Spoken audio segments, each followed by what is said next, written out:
നമ്മുടെ ഓണം എക്സാം എങ്ങനെ ഉണ്ടായിരുന്നു എന്ന് ചോദിച്ചു കഴിഞ്ഞാൽ നമ്മുടെ പല മക്കൾക്കും പല ഒരു മിക്സഡ് റെസ്പോൺസ് ആയിരിക്കും അല്ലേ. കുറച്ച് ആൾക്കാർ പറയുന്നുണ്ടാകും അങ്ങനെ തട്ടിമുട്ടിയൊക്കെ പോയി, കുറച്ച് ആൾക്കാർ വളരെ ഈസി ആയി പോയിട്ടുണ്ടെന്ന് പറയുന്നുണ്ടാകും, കുറച്ച് ആൾക്കാരൊക്കെ പറയുന്നത് ഭയങ്കര ടഫായിരുന്നു എന്നുള്ള രീതിയിലാണ്.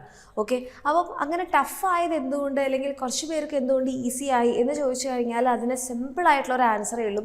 അങ്ങനെ ഈസി ആയി എന്ന് പറഞ്ഞ മക്കളെല്ലാവരും തന്നെ അവർ ലാസ്റ്റ് മിനിറ്റിലേക്ക് പഠിച്ച ആൾക്കാരല്ല. അവർ സ്റ്റാർട്ടിങ് മുതൽ തന്നെ നല്ല രീതിയിൽ പ്രിപ്പയർ ചെയ്ത് ആൻഡ് അതിനനുസരിച്ച് ക്വസ്റ്റ്യൻസ് ഒക്കെ പ്രാക്ടീസ് ചെയ്ത് എക്സാംസ് ഒക്കെ അറ്റൻഡ് ചെയ്ത് ലാസ്റ്റ് മിനിറ്റിൽ യൂട്യൂബ് ക്ലാസ്സൊക്കെ കണ്ട് റിവൈസ് ചെയ്തിട്ടുള്ള മക്കളാണ്. ഓക്കെ, ആൻഡ് അതുമാത്രമല്ല ചില മക്കളൊക്കെ പറയുന്നുണ്ടായിരുന്നു വെച്ചാൽ എല്ലാം പഠിച്ചു, ഓക്കെ എല്ലാം ഞാൻ എക്സാമിന് വേണ്ടി പഠിച്ചിട്ടുണ്ട്, പക്ഷേ എക്സാം ഹാളിൽ എത്തിയപ്പോൾ എനിക്ക് ആൻസർ മറന്നുപോയി, എനിക്കത് ആൻസർ കിട്ടുന്നില്ല. ഇപ്പം മാത്സിൻ്റെ ഒക്കെ ആണെങ്കിൽ സ്റ്റെപ്സ് എഴുതാൻ കിട്ടിയില്ല, ഫുൾ ബ്ലാങ്ക് ആയിട്ടുള്ള സിറ്റുവേഷനൊക്കെ ഉണ്ടായി എന്നുള്ളത്. അപ്പം ഈ ഒരു ബ്ലാങ്ക് ആവുന്ന സിറ്റുവേഷൻ അല്ലെങ്കിൽ നമ്മൾ പഠിക്കുന്ന സമയത്ത് നമുക്ക് ഭയങ്കര തറോ ആയിരുന്നു എന്ന് തോന്നിയിട്ടുള്ള കാര്യങ്ങൾ പോലും നമുക്ക് എക്സാം ഹാളിൽ എഴുതാൻ പറ്റാത്തത് എന്തുകൊണ്ടാണെന്നുള്ളതിൻ്റെ കറക്റ്റ് ആൻസർ റിവിഷൻ ഇല്ലാത്തതും നമ്മൾ സ്റ്റാർട്ടിങ് മുതൽ പഠിക്കാത്തതുമാണ് അല്ലേ. അപ്പം ഇനി നമ്മുടെ എക്സാമൊക്കെ കഴിഞ്ഞു, ഇനിയിപ്പം റിവിഷൻ ഇല്ലായിരുന്നു, നിങ്ങൾ അത് പഠിച്ചില്ല ഇത് പഠിച്ചില്ല എന്ന് പറയുന്നതിലല്ല കാര്യമുള്ളത്.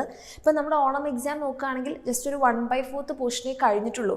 ബാക്കി വരുന്ന 3/4 പോർഷനും എന്താണ് നിങ്ങളുടെ മുന്നിൽ കിടക്കുകയാണ് അല്ലേ. അപ്പം നിങ്ങൾക്ക് ഇപ്പോൾ ഈ ഒരു കുറച്ച് ചാപ്റ്റേഴ്സ് വെച്ചിട്ടുള്ള എക്സാം എഴുതിയപ്പോൾ തന്നെ നിങ്ങൾക്ക് മനസ്സിലായി നമ്മൾ സ്റ്റാർട്ടിങ് മുതൽ പഠിച്ചിട്ടില്ല എന്നാണെങ്കിൽ നമ്മൾ വിചാരിച്ചതുപോലെ ലാസ്റ്റ് മിനിറ്റിൽ പഠിച്ച് നല്ല രീതിയിൽ നമുക്ക് എഴുതാൻ പറ്റില്ല. കാരണം കൊറോണയുടെ ആ ഒരു സമയത്തായിരുന്നു പ്രീവിയസ് ഇയർ ക്വസ്റ്റ്യൻസ് അതേപോലെ റിപ്പീറ്റ് ചെയ്യുന്നൊരു കാര്യം ഉണ്ടായിരുന്നത്.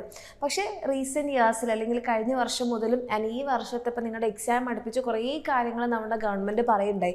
മനസ്സിലാക്കി തന്നെ പഠിക്കണം, ബൈ ഹാർട്ട് ലേണിംഗ് പറ്റില്ല, ക്വസ്റ്റ്യൻ്റെ പാറ്റേൺ എന്ന് പറയുന്നത് കുറച്ചുകൂടി അനലൈസ് ചെയ്യുന്ന രീതിയിലൊക്കെ ആയിരിക്കും എന്നൊക്കെ പറഞ്ഞിട്ട് ആൻഡ് അത് നമുക്ക് നമ്മുടെ ക്വസ്റ്റ്യൻ പേപ്പറിൽ കാണാനുമുണ്ട്. അപ്പം നിങ്ങൾ ഇതിൽ നിന്ന് എന്താ മനസ്സിലാക്കേണ്ടത്, സ്റ്റാർട്ടിങ് മുതൽ തന്നെ ചാപ്റ്റേഴ്സൊക്കെ പഠിച്ച് കോൺസെപ്റ്റ് മനസ്സിലാക്കാതെ ലാസ്റ്റ് മിനിറ്റിൽ ബൈ ഹാർട്ട് ലേണിംഗ് കൊണ്ടോ ലാസ്റ്റ് മിനിറ്റിലെ പ്രഡിക്ഷൻ മാത്രമോ നമുക്ക് മാർക്ക് തരില്ല, ഉറപ്പിക്കാൻ നമുക്ക് മാർക്ക് തരില്ല.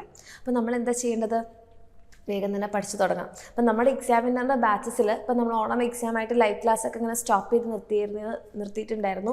അപ്പം നമ്മൾ ഈ ലൈവ് ക്ലാസ്സുകളൊക്കെ റീസ്റ്റാർട്ട് ചെയ്യാൻ വേണ്ടി പോകുന്നത് സെപ്റ്റംബർ 8 മുതലാണ്.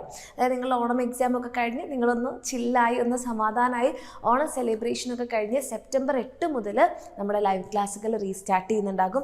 അപ്പം ഇനി മുതലുള്ള പോർഷൻസ് എങ്കിലും കറക്റ്റായിട്ട് പഠിച്ച് നിങ്ങളുടെ എക്സാമിന് വേണ്ടിയിട്ടുള്ള ക്വസ്റ്റ്യൻസ് ഒക്കെ ചെയ്ത് അല്ലെ മോഡൽ എക്സാം ഒക്കെ അറ്റൻഡ് ചെയ്ത് നിങ്ങളുടെ എക്സാം ടൈമിൽ നിങ്ങൾക്ക് റിവിഷനൊക്കെ ചെയ്ത് അങ്ങനെ നിങ്ങളുടെ മെമ്മറി സ്ട്രോങ് ആക്കുന്ന രീതിയിൽ കോൺസെപ്റ്റ് ക്ലിയർ ആക്കി പഠിക്കണമെന്നുണ്ടെങ്കിൽ എൻ്റെ കുട്ടികൾക്ക് എന്ത് ചെയ്യാം, വേഗം തന്നെ നമ്മുടെ താഴെ കാണുന്ന നമ്പറിൽ മെസ്സേജ് ചെയ്ത് അഡ്മിഷൻ എടുക്കാം. അത് ഓഗസ്റ്റ് 28 മുൻപാണെങ്കിൽ നിങ്ങൾക്ക് എന്തുണ്ടാകും, 5% നമ്മുടെ ഓണം ഓഫറും കിട്ടുന്നുണ്ടാകും. അപ്പോൾ ഈ രീതിയിൽ അഡ്മിഷൻ എടുത്തു കഴിഞ്ഞാൽ 2 കാര്യങ്ങളുണ്ട്. ഒന്ന് ഓണം ഓഫർ നിങ്ങൾക്ക് ഉണ്ടാകും, രണ്ടാമത്തേതായിട്ട് നിങ്ങൾക്ക് എന്ത് ചെയ്യാം, ഇതിന് ശേഷം നമ്മൾ റീസ്റ്റാർട്ട് ചെയ്യുന്ന ലൈവ് ക്ലാസ്സുകളൊന്നും മിസ് ചെയ്യില്ല. അതുമാത്രമല്ല ഓഗസ്റ്റ് 28 മുമ്പ് നിങ്ങൾ അഡ്മിഷൻ എടുക്കുകയാണെങ്കിൽ നിങ്ങൾക്ക് അവിടെ ഒരു ഓണം വെക്കേഷൻ ഒരു കുറച്ച് സമയമുണ്ട്. സെപ്റ്റംബർ 8 നമ്മൾ റീസ്റ്റാർട്ട് ചെയ്യുന്നത്. അപ്പോൾ അതിൻ്റെ ഉള്ളിൽ നിങ്ങൾ ഏതെങ്കിലും ചാപ്റ്റേഴ്സ് ഒന്നും പഠിച്ചിട്ടില്ലെങ്കിൽ അവിടെ ഓൾറെഡി റെക്കോർഡഡ് ക്ലാസ് ഇരിപ്പുണ്ട്, അല്ലെങ്കിൽ നോട്ട്സ് ഇരിപ്പുണ്ട്. അത് വെച്ചിട്ട് നിങ്ങൾക്ക് എന്ത് ചെയ്യാം, നമുക്ക് ക്ലാസ്സുകളൊക്കെ കണ്ട് നമ്മൾ ആ ഒരു ബാച്ചിൻ്റെ കൂടെ തന്നെ ആ ട്രാക്കിൽ നിങ്ങൾക്ക് കയറാൻ വേണ്ടി പറ്റും. അപ്പോൾ ഈ രീതിയിൽ എൻ്റെ കുട്ടിയൊക്കെ പഠിക്കണം എന്ന് ആഗ്രഹം ഉണ്ടെങ്കിൽ വേഗം തന്നെ താഴെ കാണുന്ന നമ്പറിൽ മെസ്സേജ് ചെയ്യുക, അഡ്മിഷൻ എടുക്കുക. All the best.